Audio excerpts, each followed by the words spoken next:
So we have very beautiful bhajan. This is in Brijbhasa language, glorifying the Guru. I think it's on the other side, this short one. Sri Guru Charan Kamala Bhajaman.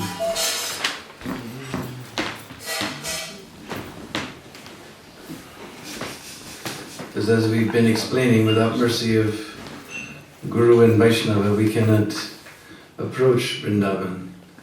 So we'll always, generally we'll begin with bhajan, glorifying Guru or Vaishnava. And this is a very beautiful one in Brijbhasa language, the language of Braj. Sri Guru Charan Kamal Bhajaman. Man means heart, and Kamal means? Lotus flower. Lotus flower, yes. Well, we have a scholarini.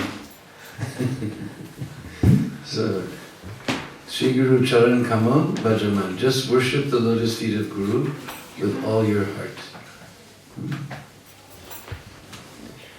Just like we know, even in Bhagavad Gita, Krishna has told us, if you want to learn the truth, just approach the wise and bona fide spiritual master. And Pariprashnena, ask questions of him. This is the most important. But what questions we should ask? We were discussing the other day that generally we ask useless questions. I ask so many sadhus. Did anybody ask any spiritual question? No, Maharaj, they never ask. And bless me that I get a job, bless me that my business goes nice, like that. No, Maharaj, nobody asks spiritual question. But that is the real business of approaching the Guru, is for spiritual advancement. And we should not be afraid of doubts. Doubts are actually the nourishment, the food of our faith. Doubts are the food of our faith. If we have some doubt and we approach a senior Vaishnava and he's able to clear up our doubt, then our faith will increase. So don't be afraid of having doubts. Don't be afraid. Because that's the nourishment, that's the food for our faith. That's what makes our faith grow, is having doubts. Then we get that doubt satisfied and our faith grows more and more and more and more. Pariprashnena Sevaya. And we should render service to the Guru. Prabhupada explained it's not armchair philosophy. We render service. By serving, then automatically everything becomes realized within the heart. So anyway, this is very beautiful Brijbhasa bhajan, very famous in Braj. Navyogendra Swami loves to sing this bhajan.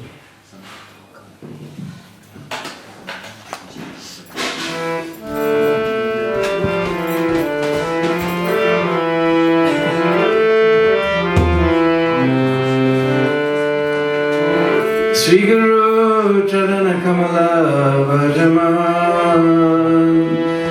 Sri Guru Charana Kamala Bhajaman. Sri Guru Charana Kamala Bhajaman. Sri Guru Charana Kamala Bhajaman. O Guru Charana Kamala Bhajaman.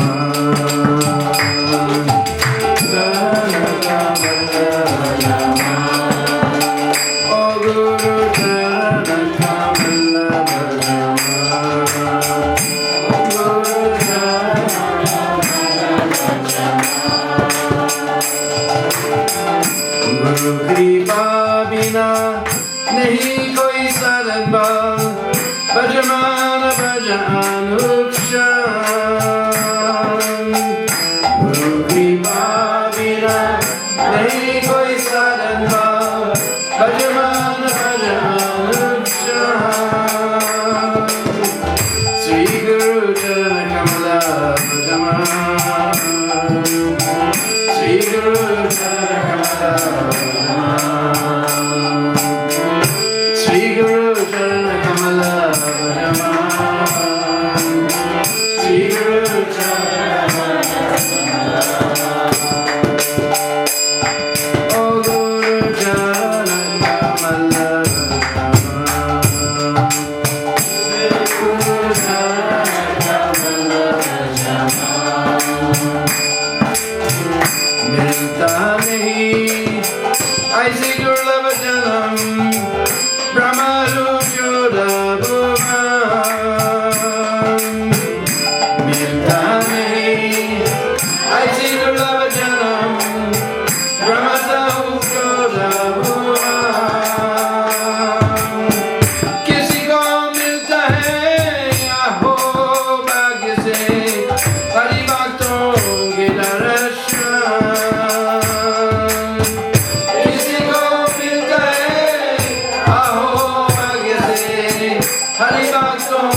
Divine grace of Prabhupada ki Sri Guru Charan Kamala Bhajaman. Just worship the lotus feet of the Guru with all your heart. There's no one to translate for our French friend here? She will be coming. She will be coming soon. She'll be coming. Chop chop.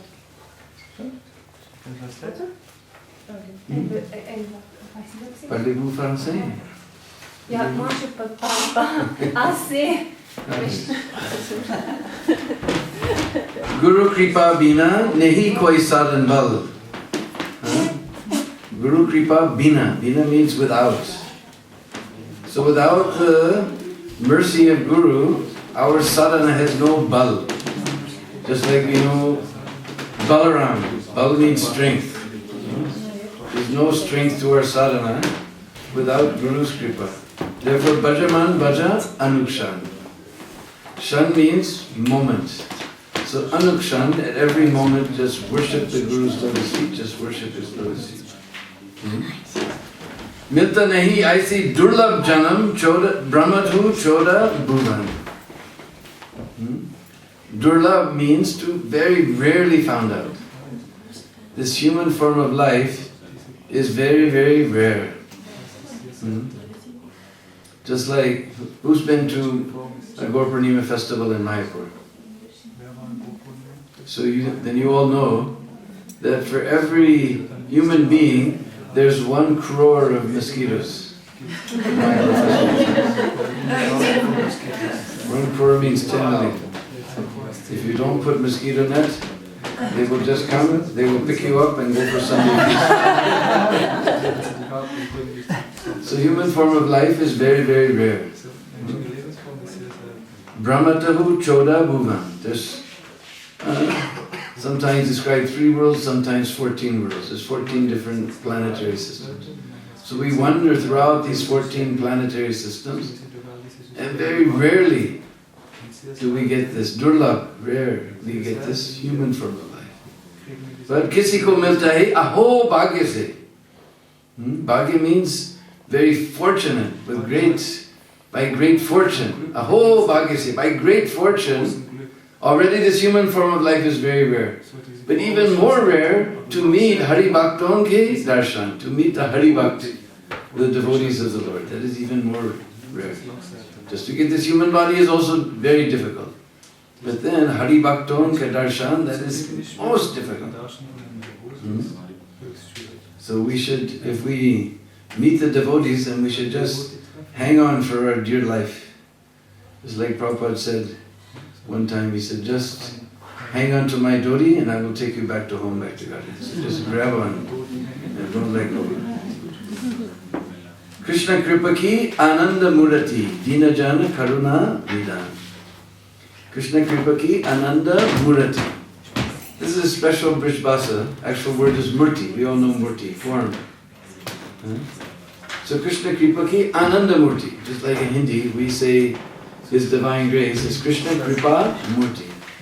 Here's added another word, Ananda Murti.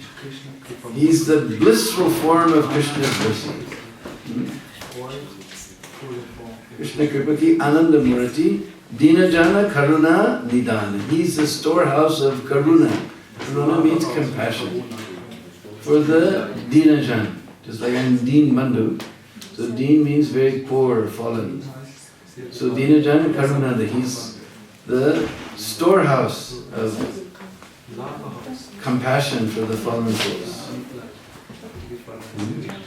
Bhakti Bhav Prem Tino Prakashata Sri Guru Patita Bhavan. So the Guru, he reveals Bhakti Bhav and Prem. Therefore, he's the deliverer of the fallen souls. Patita, Sri Guru Patita Bhavan. Now we've been describing every day. Patit means fallen. Patit. And Bhavana means to purify, to deliver. Shruti Smriti or Purana Namohi, Kino Spasta Pravan. Any scripture you see, it is all telling you, take shelter of the Guru. Tana Mana Jivan Guru Pade Arpat. Tan means this body. Especially after 50, then it weighs a ton. So it's called tan. Tan, man, heart, jivan, life, with your body, your mind, your life. Guru Pade Arpan. You surrender everything at the lotus feet of Guru. Sri Harinama Ratan. You surrender everything at the lotus feet of Guru and simply go on reciting the holy name. Sri Harinama Ratan. Ratan means to go on singing and singing, chanting and chanting, reciting, reciting. So this is very beautiful.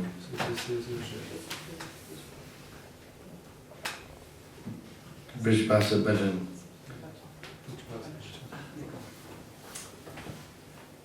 So there's a couple more stories about Prabhupada that I wanted to share with you.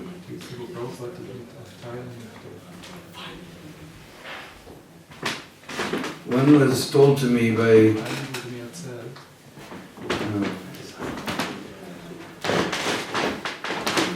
this is now my mind went blank. What was his name?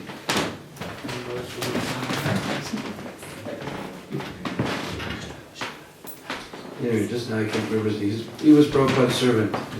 He's no longer in this world, but he personally told me this story. That they went to Hawaii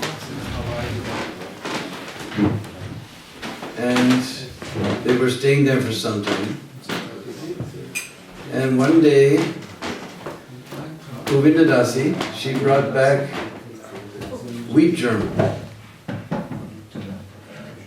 I don't know if you understand what is wheat germ. You know, the very innermost part of the kernel, the part that actually sprouts, that germinates, you know, that's the wheat germ. That's very... Mostly people from India, they don't know. I don't know. You understand what wheat germ is? Weizengras. Or maybe. So,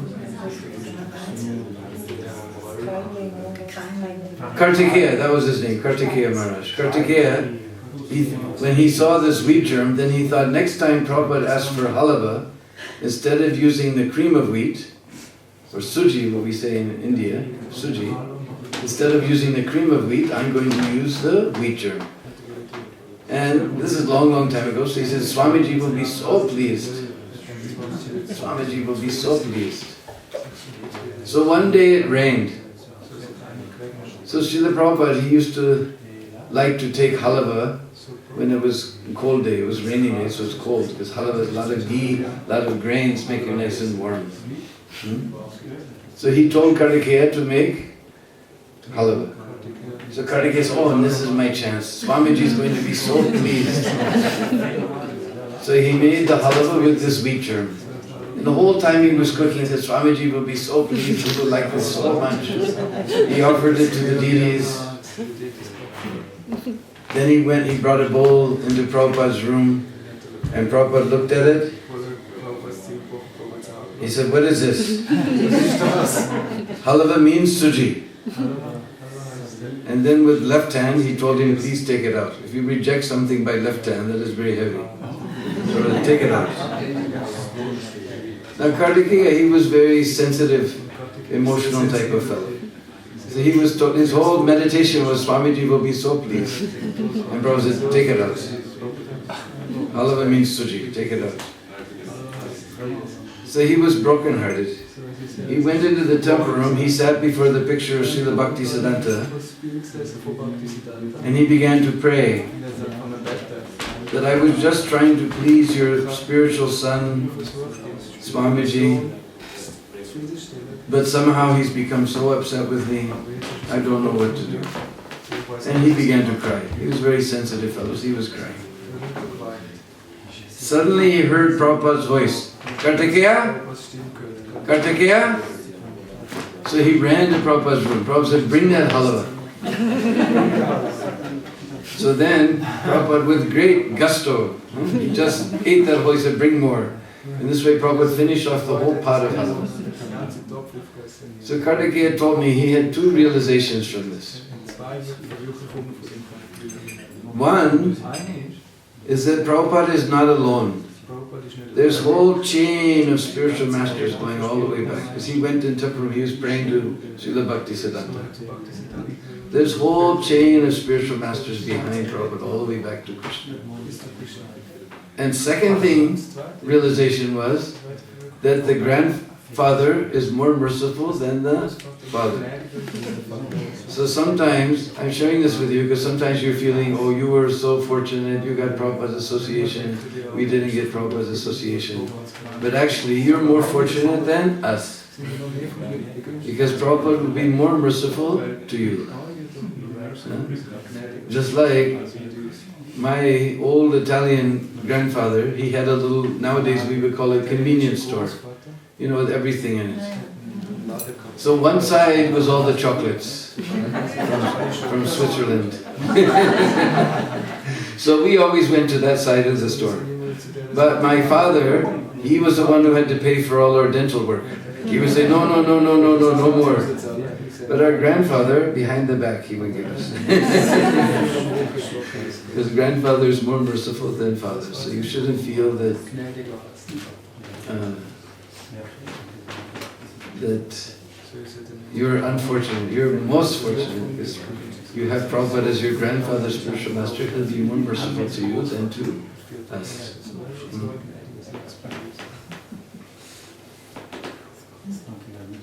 And we were just in the manner, so I was meditating on another pastime, was that there's one Kartik, Prabhupada's old disciple Shamsundar personally told me this story. Because that time they were staying in London. And one day the manuscript for Krishna book came. And Prabhupada was very excited. He was looking over the manuscript. And along with it they sent the estimate that it would cost $20,000 to print. Now in those days, $20,000 was a lot of money. Nowadays it'll buy about $1,000 worth of anything, but in those days, $20,000 was a lot of money. So they were all thinking, how are we going to pay for this? And Prabhupada was very excited to get it printed. So they were discussing different ideas. So then Prabhupada told Shamsundar, you just ask your friend George Harrison to print it. And Shamsundar said, but Prabhupada, you don't understand. That's not my relationship with him. I never asked him for anything. Whatever he's doing, he's just doing it on his own. You know, he donated the wood for me to carve, like all these things. Shamsundar was a very wonderful carver. He said the marble for the floor he donated. That was his own idea. I never asked him. You know, tomorrow we're going to look for the marble for the altar. That was his own idea. You don't understand, Prabhupada, that's not my relationship. I don't ask him for anything. I said, no, you can ask him. But you don't know, then my whole relationship will be finished. I'm just like everybody else after his money. I said, no, Prabhupada, you can ask him. But Prabhupada, you don't understand, that's not my relationship. He was arguing with me. I said, no, you can ask him. He said, Krishna will help you. So he was frustrated. He couldn't convince Prabhupada that this was not the right thing to do. So the next day, there was some famous sculptor, I can't remember his name, but George brought him along to help them pick out the proper type of marble and make the design for the marble. So the whole day they were going from to marble shops. There was no opportunity to speak about the printing of Krishna. And then they found the proper marble, they gave the designs, they gave the deposit. Then they went to George Harrison's house to take prasadam. And during prasadam he couldn't find any time to present. And then they went to the drawing room. Now in America we don't have drawing rooms, so I don't know what a drawing room is. All I know is you don't draw there, but it's called a drawing room. So they went to the drawing room and they were all sitting around. And he realized, this is it. After this, everybody goes home and I haven't asked. Then, bing, he got idea. All right, I will make Prabhupada the bad guy. You know how to make someone the bad guy? I'll show you. Suddenly there was a lull, stop in the conversation. So then Shamsundar said, George, Prabhupada received the manuscript for Krishna book the other day. He's very excited about it. George, oh yes, really? He said, yes. And Prabhupada asked me to ask you, that's how you make somebody else the bad guy. Srila Prabhupada asked me to ask you if you could pay for the printing. And George Harrison's expression sort of went, He said, how much is it? He said, well, it's about $20,000. And George Harrison became even more grave. Then Sam said, oh, anyway, I tried to tell him, everything is over, I'm just like everybody else after his money. Just at that moment, there was a flash of lightning, and it must have hit right on top of the house, because the flash and the thunder were simultaneous. The whole house was rocking, and it's old British mansion, you know, so the windows are loose, you know, in the frames, you know, so they're just rattling. The lights went blink, blink, blink, blink, and went out.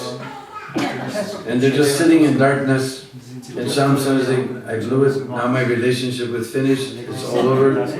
I told him, he didn't listen to me. They're sitting in silence for a few minutes, what seemed like an eternity. Anyway, all of a sudden, blink, blink, blink, blink, the lights blinked on. And George Harrison was sitting there with a smile from ear to ear. And he said, well, after that, how can I refuse? This Prabhupada told, don't worry, Krishna will help you. Therefore we got Krishna book.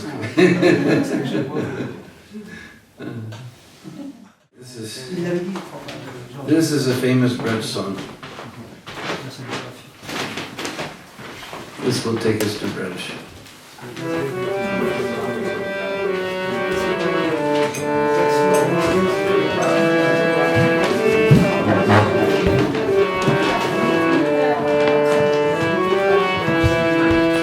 Jai Madhava Madana Murari Radhe Sham Shama Sham Jai Madhava Madana Murari Jai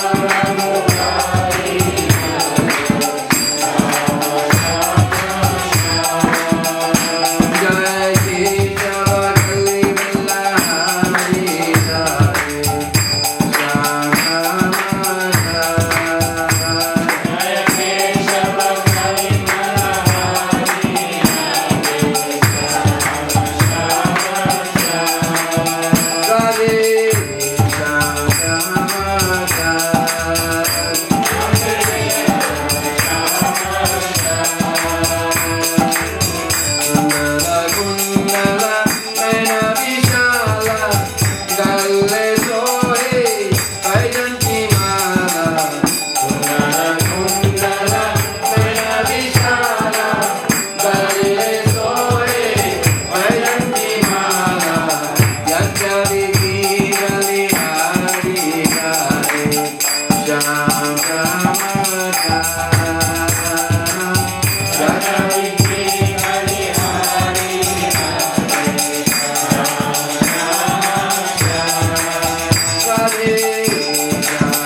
they asked, why do you do like that? JJC Radhe Sham.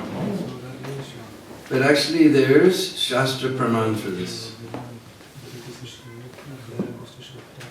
Just like if you want to get something from a deep place, then you need some type of a hook. Just like sometimes we go to some places in Braj, there's not even hand pump. Other day we were teaching you the village technology. But sometimes there's only well. Now you guys don't know the village technology. What's so difficult? You tie a rope around a bucket, you throw the bucket in the well and pull the water out. Very simple.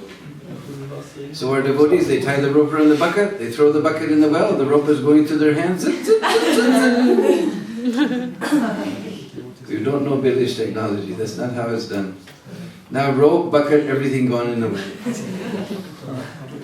Now we have to give 100 rupees to the ashram to buy a new bucket and rope. No, every ashram has got a special rope with so many hooks on it.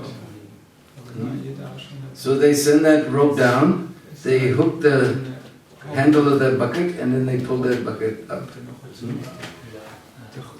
So this, let's see, Ra, Akshar, he's shaped just like a hook, or just like English R. Huh? He's just like a hook. And this body is like a well, but instead of being filled with water, it is filled with pap, sin. So we need a hook. So, and according to Sangeet Shastra, music Shastra, when you say this sound, Ra, everyone say, Ra, then you can feel that sound goes down, isn't it? That sound goes down, Ra. So we send that hook down, we hook all of that pop, then the next letter, they, that's called aspirated, meaning breathing out. Huh? It's coming out, Radhe. According to Sangeet Shastra, when you say this sound, hey, you can feel it, it's going up. So we hook all of that pop, then we pull it up and out, Radhe, out. Then Sham. When you say this Ma Akshar, then this becomes Band, closed. Huh? Now you pull it all out, now don't let it come back. Jai Jai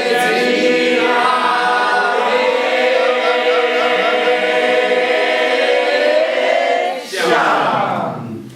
Band, now don't let it come back.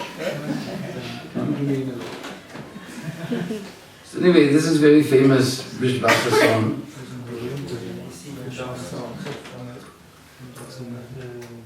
It says, Jai Madhava Madana Murari, Jai Keshava Kali Mala Hari, Radhe Sham, Shama Sham. So Kali, we know, means this Kali Yuga. And Mal, Kali Mal. Just like we know, we have one godbrother named Amala Bhakt in Los Angeles. He makes CDs of dramatic readings of Prabhupada's books. You've heard of Amala Bhakt. So Amala means, like Mahaprabhu said, Pranam Amalam. Srimad Bhagavatam is spotless pranam. So Amala means spotless. So Mal is opposite, the dirt. Kali Mal. This dirt of Kali Yuga is covering our hearts. But by singing all these names, Madhava, Madana, Murari, Keshava, Radhe Sham, Shama Sham, Kali Mala, Hari, all that dirt of Kali Yuga is taken out from our hearts. So here we find the same message of Mahaprabhu, but in very sweet Vrishabhasa. We've just seen all these names of Krishna, the Kali Mala, Hari. All that dirt of Kali is cleansed out from your heart. So here he has one interesting verse. He says, Duryodhanaga Bhogana Kayu.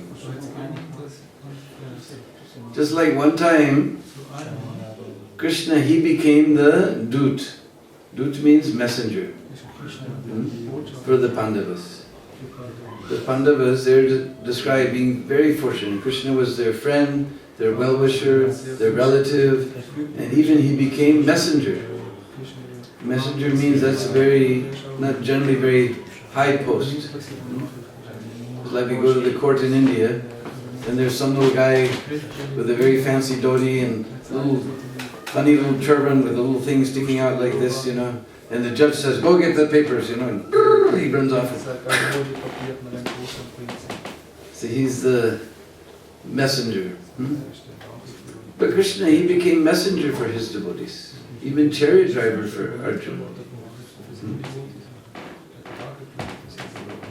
So he became messenger. He went to Duryodhana to try to work out a peace formula.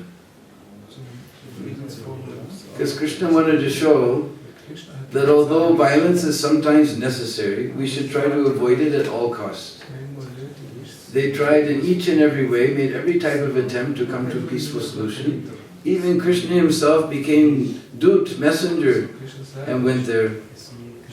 And he gave message to Duryodhana that they're Kshatriyas, they have to rule something. You give them 5 villages, and you take the whole rest of the kingdom, and they'll be satisfied. This is my guarantee. And what did Duryodhana say? He said, I won't even give them enough land that will fit under the point of a needle. I won't give them enough land that would fit under the point of a needle. So Krishna attempted in so many ways. Before we resort to violence, we have to try all peaceful means. So his peace mission failed. So then Duryodhana invited him to take bhojan, to take lunch. Because if you go to anybody's house in India, you have to eat something. There's no question of going to an Indian's house without getting out of the house without eating something. Just I can remember one time our temple president took us on traveling Sankirtan. This is before there was such a thing as traveling Sankirtan. Traveling Sankirtan meant that Prabhupada's in a city nearby, so from Boston they will do Sankirtan all the way to get to New York, or Prabhupada's in LA and they will do Sankirtan all along the way and back. But nobody just went on traveling Sankirtan just to do traveling Sankirtan. So this may have been one of the very first traveling Sankirtan parties. And we went to some place called Arkansas in America, very conservative place. And we were chanting on the university lawn, and one professor came by from India, and he was wearing dhoti and kurta. He was teaching his course in dhoti and kurta. And he saw that we were there chanting, so he came. He said, "Oh, you are all Vaishnavas. I'm Grihastha. It is my duty that you must come to my house and take prasad." Now this is way, way back in 1969. Or maybe early 70.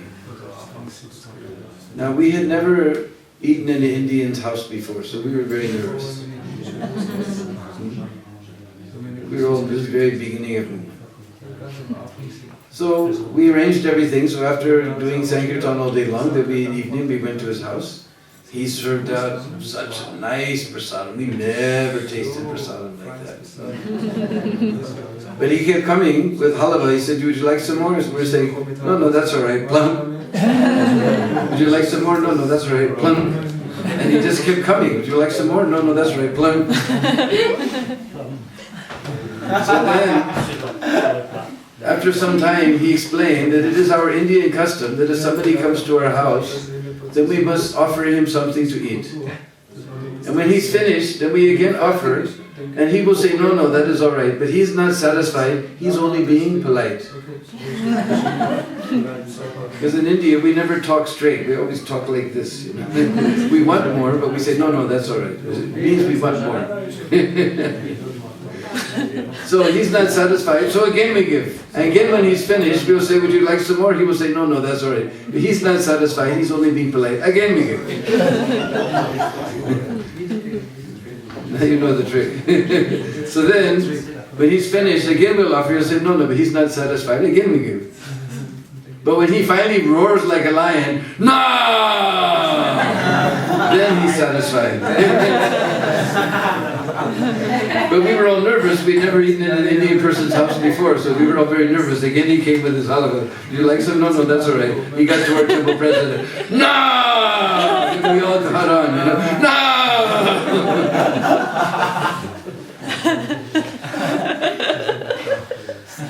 So Krishna's come to Duryodhana's palace, so then Duryodhana has made nice lunch for him. Now, at noon, we call that offering all over the world in our assembly, that is called Raj Bhog. Now, Duryodhana is emperor of the whole world, so we can just imagine what type of Raj Bhog he will make, or he can get made. We have seen the burfi with the silver on top. He had burfi with gold on top. We have seen the cashews and raisins in the halva and the sweet rice. He had it even in the sabjis. Cashews and raisins and puff lotus seeds. You ever seen puff lotus seeds? You never saw puff lotus seeds. Oh. This is when you put that. Usually you put that in the sweet rice and the halva, but sometimes you put it in the sabjis, and then it's really opulent. Anyway, now you all became hungry, yeah? But here it says, Duryodhana bhoga na kayu. Water didn't come in Krishna's mouth. He said, no, you're not favorable to my devotees, I'm not going to eat in your house. The Prabhupada said, we should be very careful. We should only eat in devotees' house, not here and there and everywhere. He said, you're not favorable to my devotees, I'm not going to take your devotee. So he left. So where did he go? He went to Vidura's house. Vidura is his devotee. But Vidura, he knows that Krishna has gone to see Duryodhana, then after he'll take nice Raj Bhog, then after Raj Bhog, then what do we do with the deities after the Raj Bhog Artik? We put them to sleep, so Krishna will take rest. So he went to some friend's house, he didn't go home. But Krishna went directly to Vidura's house, he knocked on the door. So Vidura's not there, Vidurani is there, Vidura's wife. And she opened the door, she saw Devakinandan is here. Now what to do? Because he's a Brahmin, he's living in a very simple hut. Vidura was very simple, he was living in a very simple hut. And she said, Devakinandan is here, now what to do? And so she invited him in, and she's very nervous. In Duryodhana's palace, he was still a nice soft cushion, as white as the foam of milk and as soft as the foam of milk. All she has is a little grass mat, so she gave the little grass mat for Krishna. And then, now she has to feed him something. Somebody's come to the house. In our Indian culture, we just explained, you have to give something to eat. And there's nothing there, only banana is there. Now, especially India, banana is a very ordinary fruit that everybody has. We see every morning in Vrindavan, all the ladies, they have a little thali, there's some incense and some rice and some kumkum and one little banana, and they're going temple to temple to do their puja. It's very simple fruit. I was temple president in Vrindavan when the Russians, 60 Russians came for the first time. For them, banana, that was an amazing thing. Oh, banana, papaya, oh. They were amazed. But ordinarily, banana is just ordinary thing. So all she has is banana. Devakinandan, now she has a banana. She became so nervous, she peeled the banana, she threw away the fruit and she gave peel to Krishna. And Krishna was eating the peel. And she peeled the banana, threw the banana and gave peel to Krishna. Then Vidura came home. He saw what was going on. Alay Murk, foolish woman, what are you doing? Huh? And Lord said, Vidura, you be quiet. True. Huh? Whatever she's feeding, I have never tasted anything so nice. Because Krishna is not interested in our things. He's not interested in our things. He says in Bhagavad Patra Bhusam Palantoyam Yome Bhaktya Prajati, was offered with love and devotion, that Krishna accepts. Just like somehow when I was a very young devotee, they always told me that chiku was Krishna's favorite fruit. So I asked our Brishbazi Pujari in Bindukun if chiku was Krishna's favorite fruit. He said no. I said, what's Krishna's favorite fruit? He thought for a second, he said, whatever's offered with love. If Krishna is not interested in our things, he owns everything anyway. Our offering is just like the little boy, his father's birthday is coming. So then he goes to his mother. So the mothers, they're very expert how to get money from the fathers. So he goes to the mother that we need some money to go buy something for Pita. So what has happened? Father has earned the money, the mother has taken it, he's given it to the child. So practically the father has purchased the gift. It is the father's money that's purchased the gift. And birthday comes, the little boy gives to his father some tie. He looks at this tie. It's not the color that he likes, not the design he likes. But he says, oh, my son has given me so nice thing. He's given the gift to himself, because son is offering, he's accepting the love. So like that, we can't offer anything to Krishna. Therefore it said, I say prema pujari. If we want to do the puja of Krishna, then we have to do with prema, with devotion. Krishna's prema pujari. He's worshipped with love. That is the most important thing.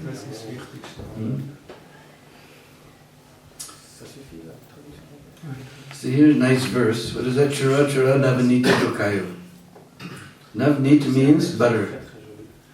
And you know the word chor, but somehow in Sanskrit, due to sandhi, the verb is chur, but the noun is chor. We know chor. Chor means thief. Just like there's one little Brishbhaza verse. Vrindavan Vas Badi Katin Meri Bhai. Vrindavan Vas Badi Katin Meri Bhai. Baire Bandar Bitere Chue Chor Bara Dukadai. He says, this, to do Vrindavan Vas, to live in Vrindavan, very difficult, my friend. Katin means difficult. Like the storm we call in Hindi we call Katha. So Badi Katin, oh it's very, so if you go through a thorny path, you know, then very difficult. So Vrindavan Vas Badi Katin Meri Bhai.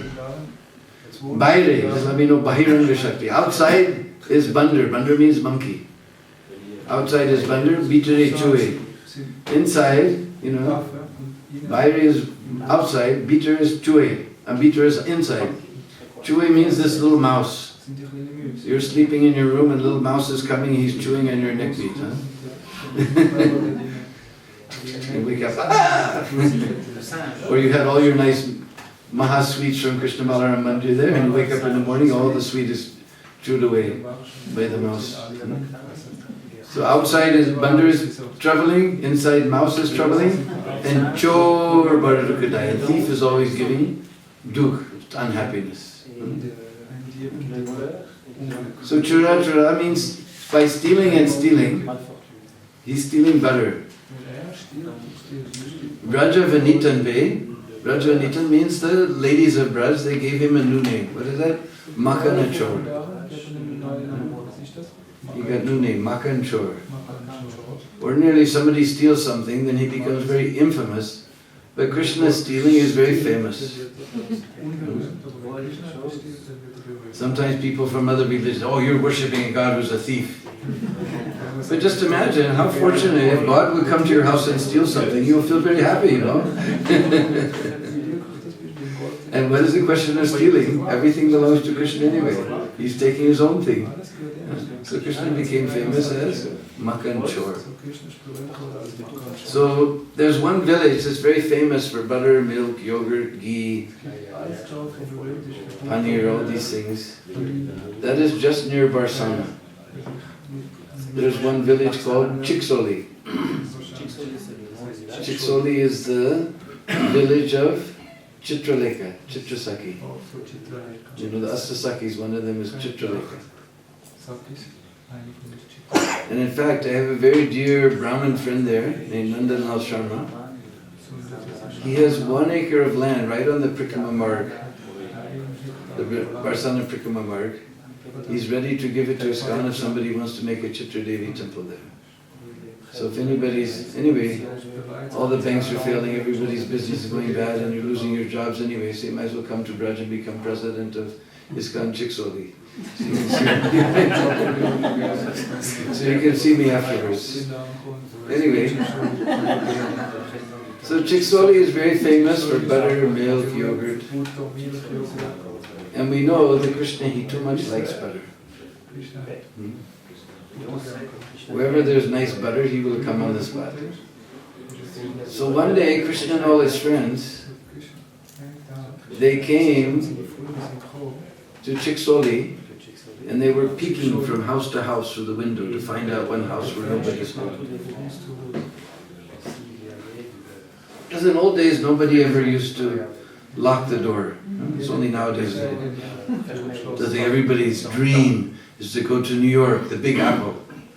But if you go to anybody's house in New York, first of all, you can't even get in the building. You have to push the button in and say, who's there? And then you tell them, this horrible sound, that means you're closing the door. Then you get up and they have a little glass ball there, You knock on the door finally, and you see all of a sudden that little glass ball becomes a little dark, They're who's out there, they're peeking, Then you hear, they got a lock here, and there's a lock here, and there's one here. The people live in New York, this is the Big Apple, you're so much in anxiety. But in old days, nobody used to have luck, or worry about luck. So they found one house, no gopi was home, so they went inside, and they began to drink all the yogurt, and eat all the butter. So meanwhile, they were having grand old time. That gopi, she heard some noise from her house, and she peeked in the window and saw what was going on. Now in India, we never have just one door. There's always two doors like this. Those have been seen. We always have two doors. And there's a bolt on the outside, and there's a bolt on the inside. So she went around to the front door. She put the bolt from the outside. Means who's ever inside, now he can't get outside. And she ran to call all her other gopi friends. Meanwhile, Nandalala, he also heard that sound. He knows the meaning of that sound. So he looked all around the room, he said, out the window. So all the cowboys, they all ran, they jumped up and ping, ping, ping, they all jumped out the window. But there's one friend of Krishna named Madhumangal. Now Madhumangal, first of all, he's lame. So he couldn't run and he couldn't climb like the other cowboys. But somehow he got to the window. Now, other problem is, although Madhumangal is one of Krishna's sakhas, one of Krishna's friends, he's not a gopa, he's not a cowherd boy, he's a Brahman. And our Braj Brahmins, they don't tend to be very skinny fellows. They like too much sweets. And especially ghee. I took one nice devotee, was it Dharmaraj? He lives in San Lucia in the Caribbean. He's from Bombay, he's Gujarati. So we were taking he and his wife around. And his wife used to tell how the Chobeji used to come from Mathura. All the Brahmins in Mathura, they're called Chaturvedi, but in Brijbhasa we say Chobe. So Chobeji used to come to our mother's house. And she would give him a silver lota filled with ghee. And he would just go.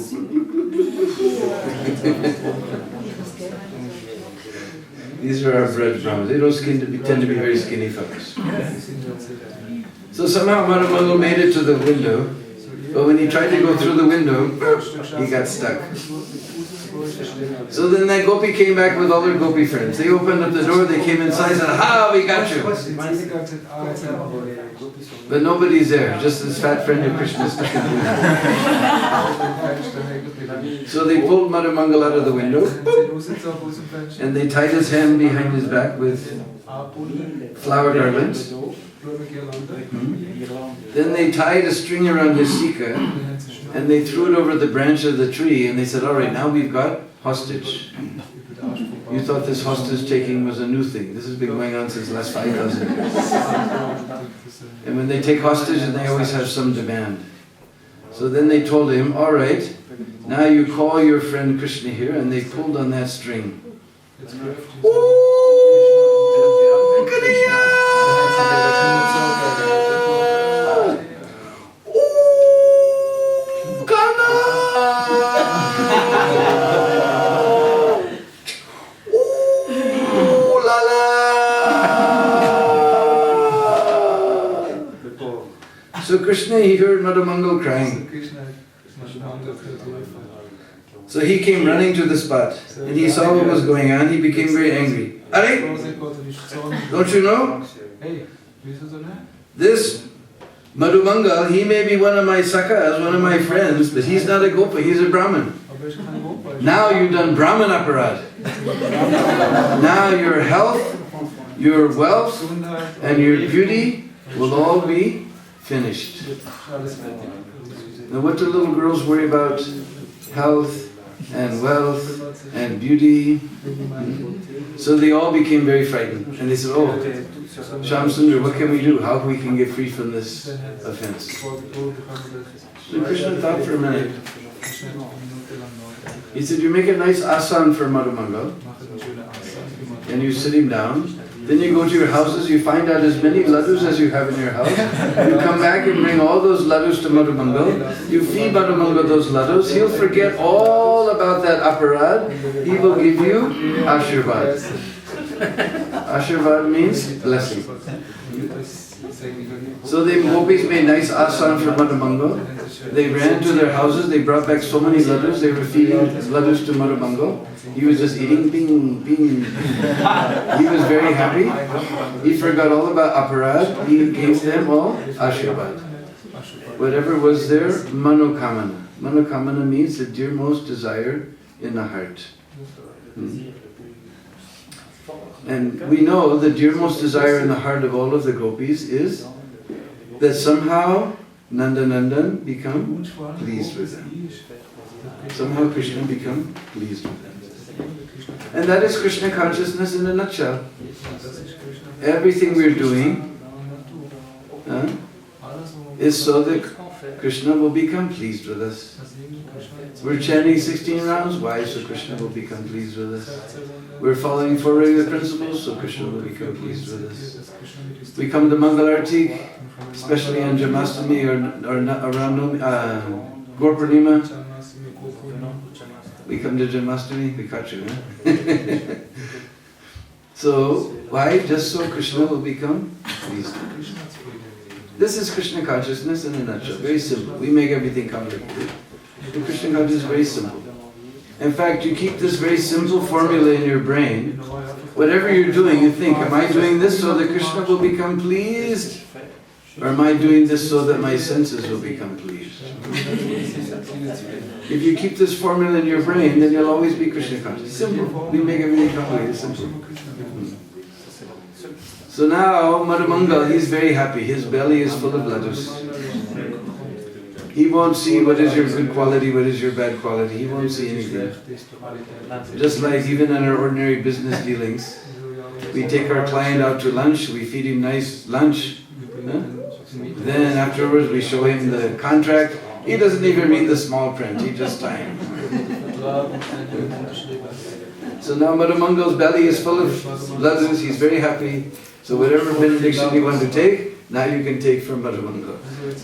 Sri Krishna Chandra Bhagavan ki jai. So anyway, this story has brought us to Varsana. Because Chiksoli is right next to Varsana. In fact, to get to Chiksoli, you have to go through a narrow pass. Because just near Varsana, there's another hill. That hill is called Bilaskar. Now,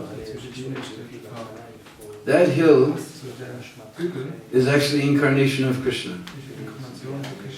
And we know that Varsana hill is incarnation of? No, not Radharani. Brahma. This is Brahma Parvat, we call it. But Krishna, he can't live far away from Radharani, so he's incarnated as this other hill, Bilaskar. Now where the two hills meet, it makes a very narrow pass. We call Sankari Kor. And when you come there, because this hill is incarnation of Krishna, you'll see on this side all the rocks are blackish.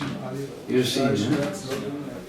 Now Lord Brahma, if you remember from the past time where Krishna stole the cowherd boys and calves, when he returned, he fell down just like a blank blank. Fill in the blanks.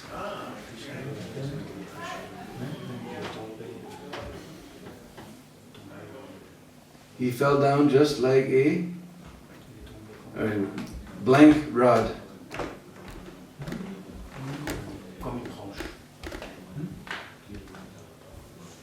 Nobody remembers Sri Krishna. Golden rod. The Lord Brahma's complexion is golden. So you'll see all the rocks on the other side, they're all yellowish. It makes a very narrow pass. Now we told on the other side of that pass is Chiksoli, famous for buttermilk and yogurt. So Radharani and all her friends, they've all gone there to collect all this buttermilk and yogurt. Now they're coming back through that pass.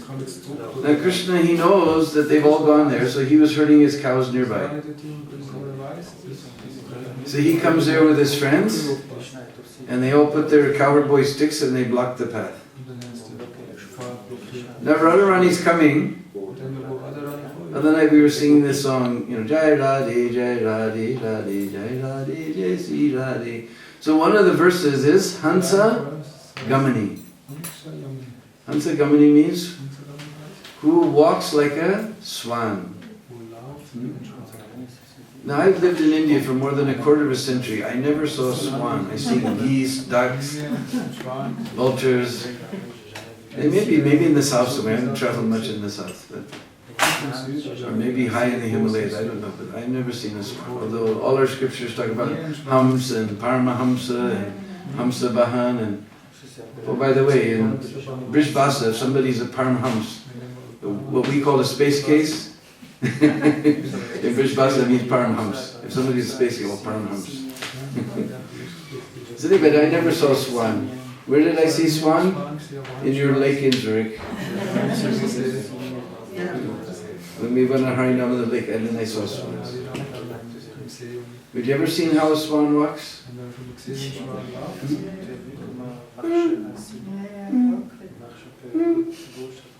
So Radharani is coming with this pot of yogurt on her head, and she's walking just like a swan.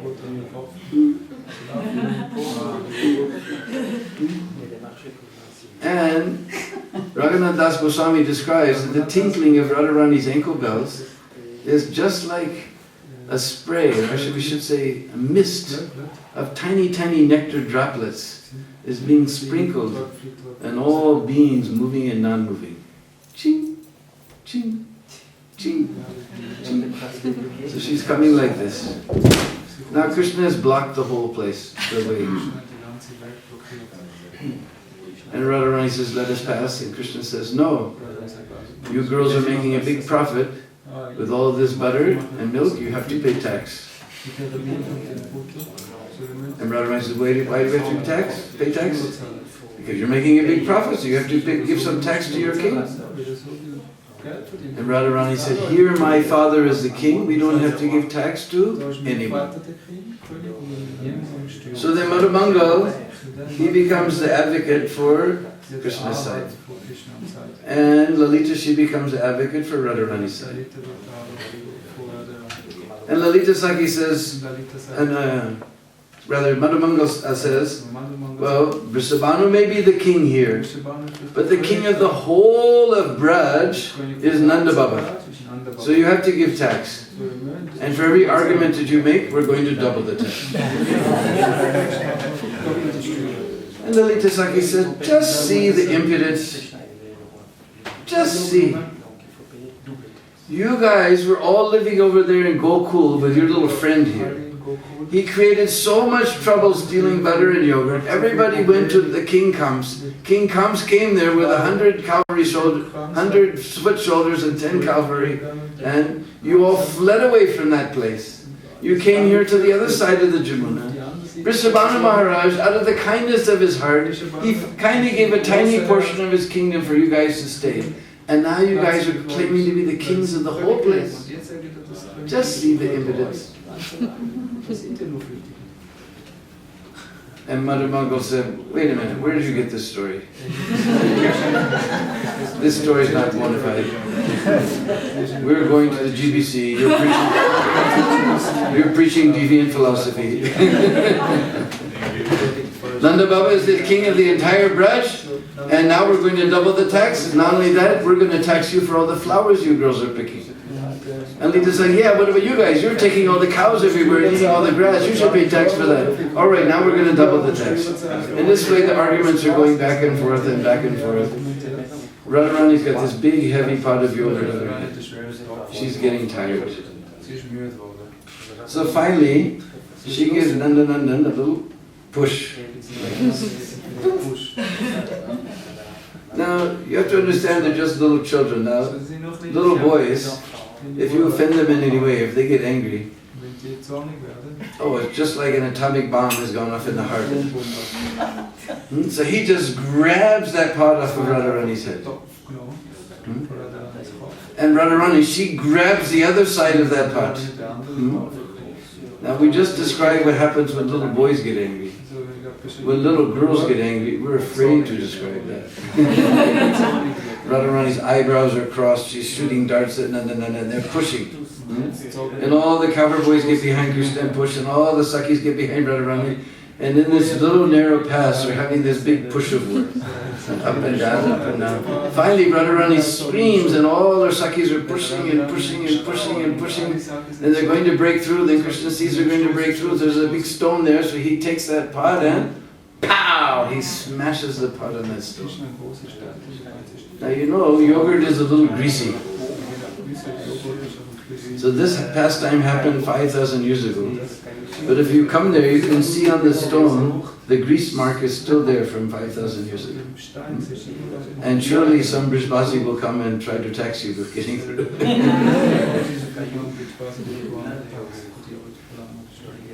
So this is a very beautiful place called Sankari Kaur. Now just beyond Chiksoli, since this mountain is the incarnation of Brahma, just as Brahma has 4 heads, we'll find 4 peaks on this mountain. So one of those peaks is called Mor Kutir. You know the meaning of Mor? What you say when you went extra prasadam in English, huh? No, Mor means peacock. What do you say in Swiss? How? How? Tau. With its Tau. Tau. Alright. In Spanish we call Pau. And what did they say in Russian? Pavlin. Is it? Pavlin. Yeah. So, very similar. Pau. Okay, Pavlin. Pau. So, Mor means peacock. So what happened was one time Krishna saw that Radharani and all the Sakis were on top of that hill and they were watching something. So Krishna came there and he saw that all the Sakis, they were watching the dancing of the peacock. So then Krishna, he also began to dance just like peacock. And peacock was dancing and Krishna was dancing and peacock was dancing and Krishna was dancing. Then he came before Srimati Radhika. And she said, you dance very nicely. But this peacock dance is nicer than you. Then Krishna again began to dance like peacock, and peacock was dancing, and Krishna was dancing. Then he again came before Vrishabhanu Nandini, and she said, that was much better. But this peacock dance is nicer than you. Then Radharani became Morni. If Mor is peacock, then Morni means? Peahen. And Radha and Krishna began to dance as peacock and peahen in that place. And there's very beautiful painting of this pastime. Originally somebody told me it was a blind saint who painted it, but every time I say that, the sadhus there become very upset. There's some sadhus from Nimbarka Sampradaya who stay there. But anyway, it was painted by a sadhu. He got blessing from Radharani that as long as he painted this pastime, he would be able to see that pastime before his very eyes. So this very beautiful painting is there from 200 or 300 years ago, made by this sadhu in Nimbarka Sampradaya. From there we can look across, there's another hill that is called Man Mandir. Just like we were talking about Man, but Man is something else. Just like we sing every day, Amanina Manadena. Man means respect, or it can also mean pride. Or in this sense, when Radharani is upset with Krishna, then she does man.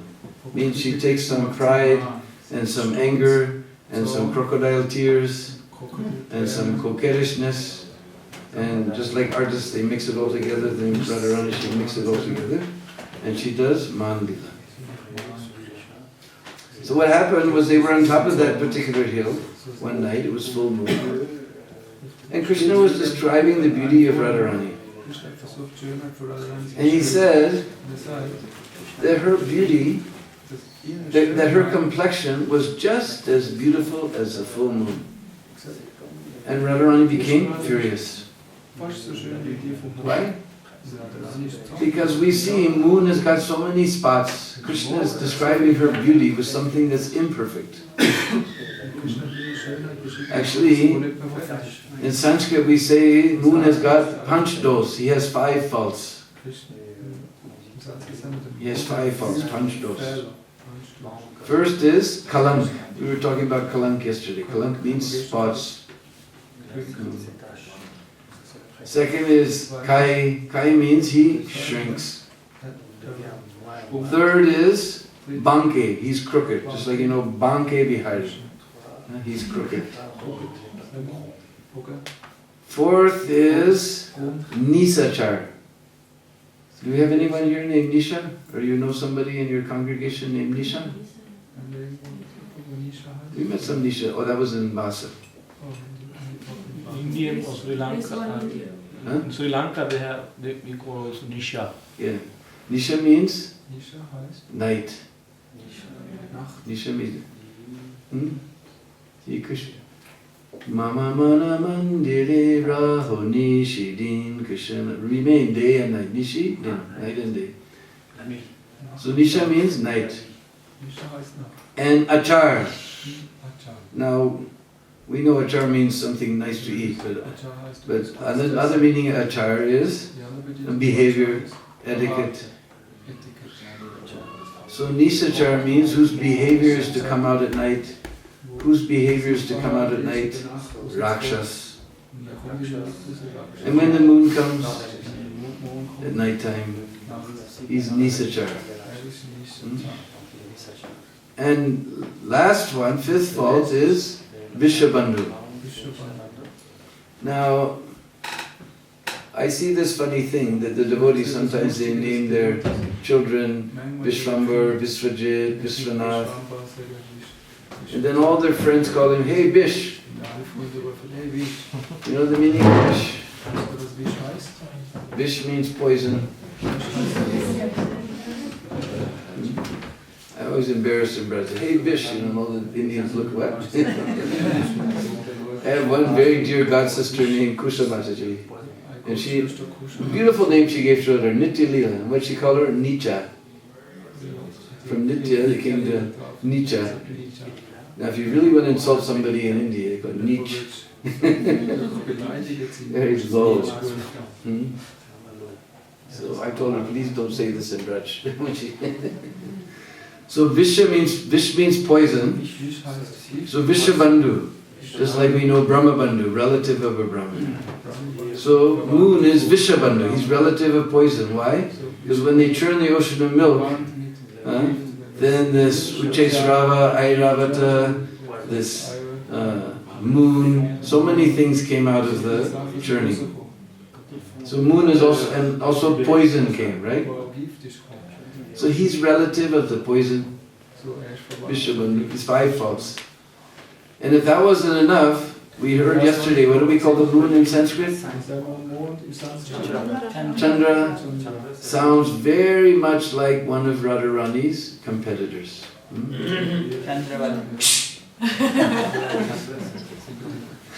So Radharani simply became furious and she just ran away from that place.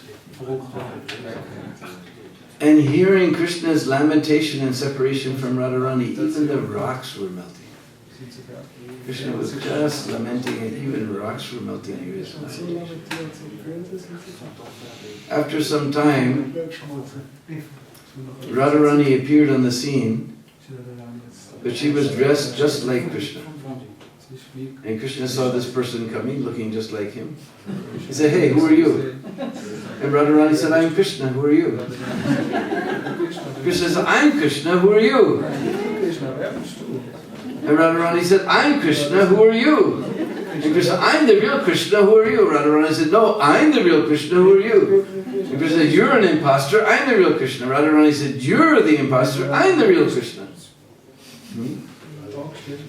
So then Radharani said, "Look, if you're the real Krishna,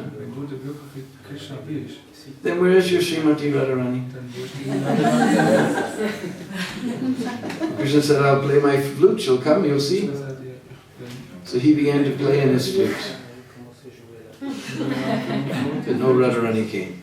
Second time he played in his flute. No Radharani came. Third time he played so enchanting melody on his flute. Radharani could no longer maintain her disguise. And Krishna opened his eyes, he saw Radharani standing right in front of him. And then he grabbed Radharani's hand. And just behind Varsana is Unchagaon, the village of Lalita Saki. So they ran there to see if Lalita Saki can tell who is Radha and who is Krishna. So you see Radha Krishna ki Jai. So this hill became known as Man Mandir.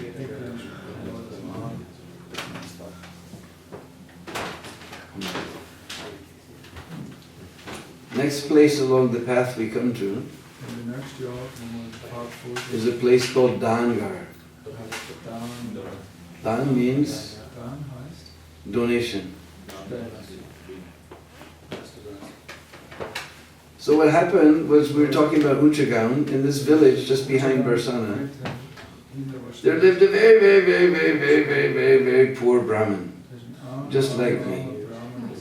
And just like me, he had very, very, very, very, very, very, very, very beautiful daughter. Now, unless you're from India, you can't understand the meaning of this combination, being very, very, very poor and having very, very, very beautiful daughter. Because in India, even after you pay for raising and feeding and clothing and educating and training your daughter to serve her husband for the rest of her life, then you still have to give money when you want to get her married. This is called dowry. Actually, this is the way the Vedas even everything out. Because some people trying to say the Vedas are against women. But they always even everything out. Because according to Vedas, only the sons will inherit the property of the father. So the way the Vedas even everything out is that at her wedding, then the girl gets her inheritance. So actually it's against men, because the boys have to wait for the old man to kick off, but the girls get their inheritance at the wedding time. This is how everything is adjusted. But if you're very, very, very poor and you have very, very beautiful daughters, this is a big anxiety. Because the fathers are too much attached to the daughters. I have one, so I know. And if you can get your daughter married to a proper husband, then you will suffer for the rest of your life. So this is a big anxiety. And not like me, this Brahman, he had a wife whose tongue was just like a razor blade. She was always criticizing him. That, what kind of Brahmin are you? Get some daan, get some charity, arrange the wedding of your daughter. What are you doing? Huh? She's marital age. One day, she said, look, I'm not going to cook, I'm not going to clean. In fact, get out of the house. I'm not even going to let you in the house until you get some daan and you arrange the wedding of your daughter. So that poor Brahmin, he thought what to do. Then he thought, well, Krishna, he's Deena Bandhu, he's the friend of the poor. And he's there in Varsana, this backside of Varsana where there's a very enchanting forest. That forest is called Gyavarban. The name of that forest is Gyavarban. Very beautiful, enchanting forest. And that is the playground of Radha and Krishna. So he thought Radha Krishna must be there in Gyavarban. So he went there to Gyavarban. And he came before Krishna and explained the situation. And Krishna said, "Arey bhai, now what am I supposed to do? I'm just a cowherd boy here in the forest with my girlfriends. All my money is there with Nanda Baba and Nandagam. Now what am I supposed to do?" So that Brahmin, he began to cry. Now we know Krishna doesn't like to see the Brahmins unhappy. We recite every day, Namo Brahmanya Devaya Go Brahmana Hitayacha. The Krishna likes to see cows and Brahmins hit, very happy. So then he thought for one moment.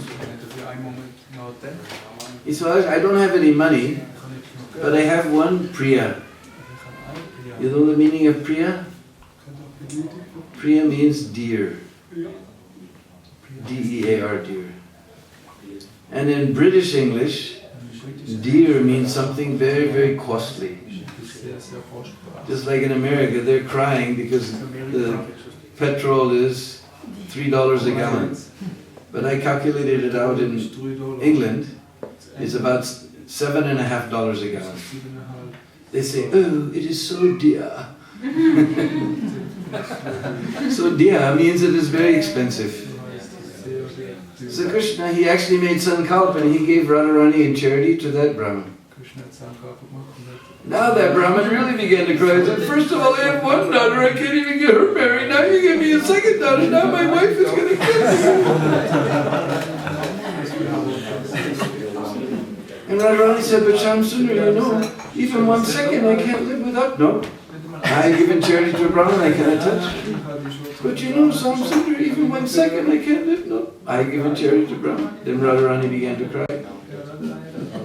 And seeing Radharani crying, then all the Sakis began to cry, now everybody's crying. So you know what to do. He says, alright, you bring one scale. It's not like you guys have in the bathroom, but when you go to Braj, when you buy your fruit, we have scale like this.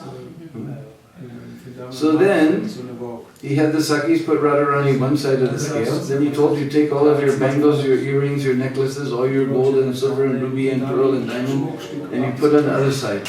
If you go to our temple in Delhi, and you go around the Prikrama Marg, in the very back, done by our Russian artists, there's a very beautiful painting of this pastime, done by our Russian artists. So when all of that gold and silver and ruby and diamond and pearl weighed just as much as Srimati Radhika, then he gave that all in charity to that Brahmin. That Brahmin, he became very happy. Haribol, Haribol, Haribol. He ran off to Uchigaon to arrange the wedding of his daughter. And Radharani became very happy. And when Radharani became happy, the Sakis became very happy. In one stroke, Krishna made everyone very happy. Sri Radha Krishna ki jai.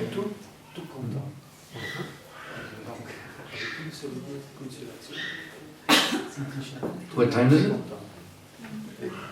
11:25. Oh, so time for workshops, huh? Okay. You can also continue, it's not a problem. You can Oh, workshop start at 12. I thought it was 11:30. Oh, that's just break in between. Alright, we'll tell one more pastime. Which one should we tell? All right, we're seeing so many beautiful flowers here. We go for a walk here. Very interesting flowers we're seeing.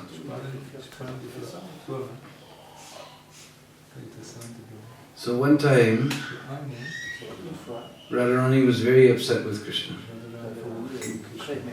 and she wasn't letting him come near. So she was sitting in Varsana pouting.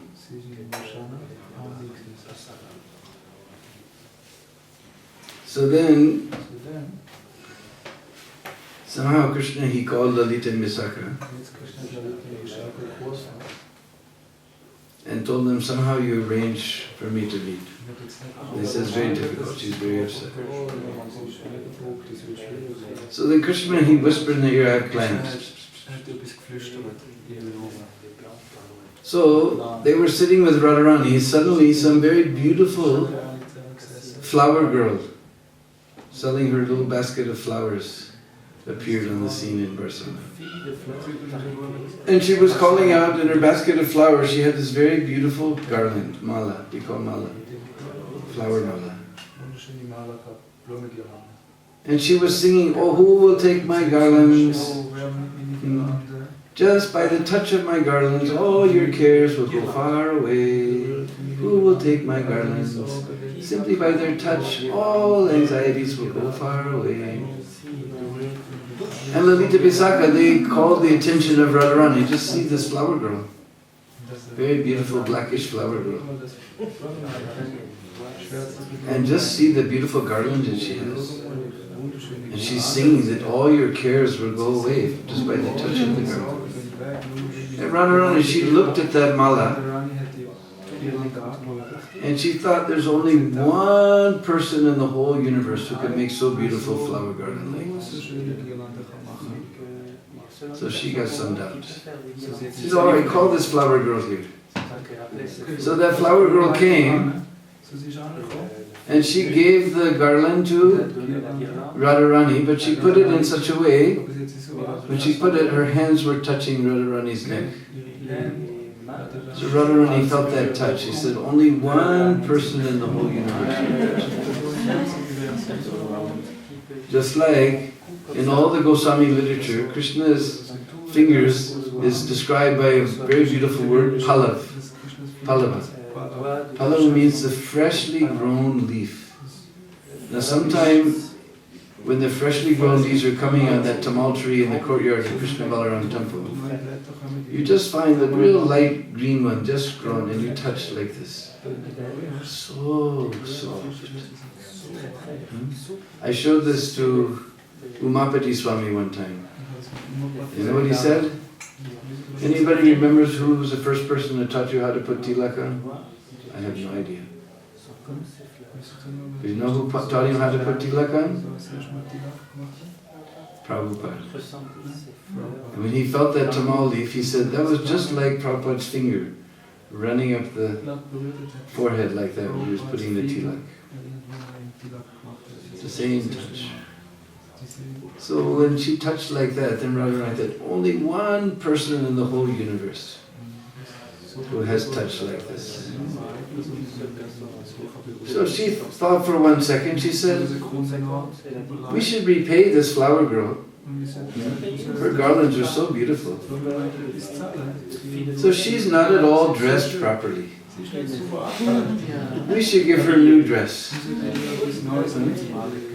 Then the flower girl began to back out. So what are you afraid of? We're all girls here. You just take off your dress, we'll give you new dresses. And Krishna began to back out.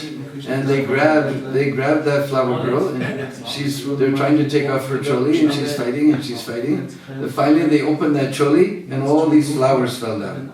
And then everybody saw that it's Krishna Chandra.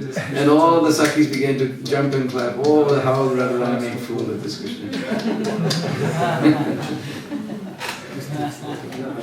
So Prabodhanand Saraswati, he prays very beautifully that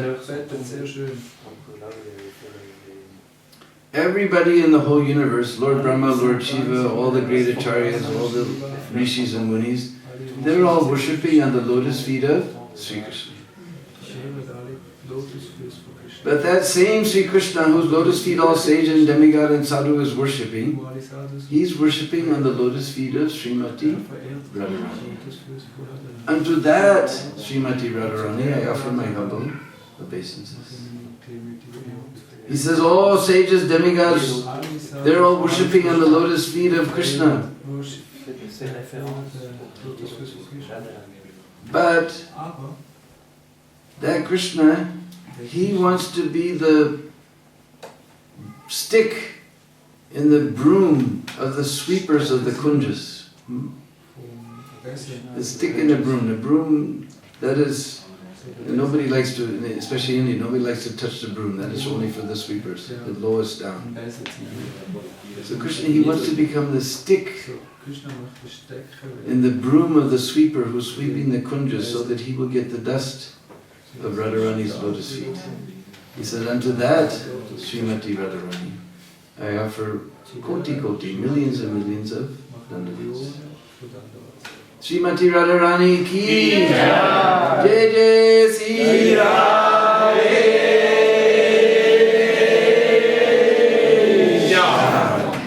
Hare Krishna. Dankeschön. Merci beaucoup. To our Portuguese, well, gracias. Obrigado. Obrigado.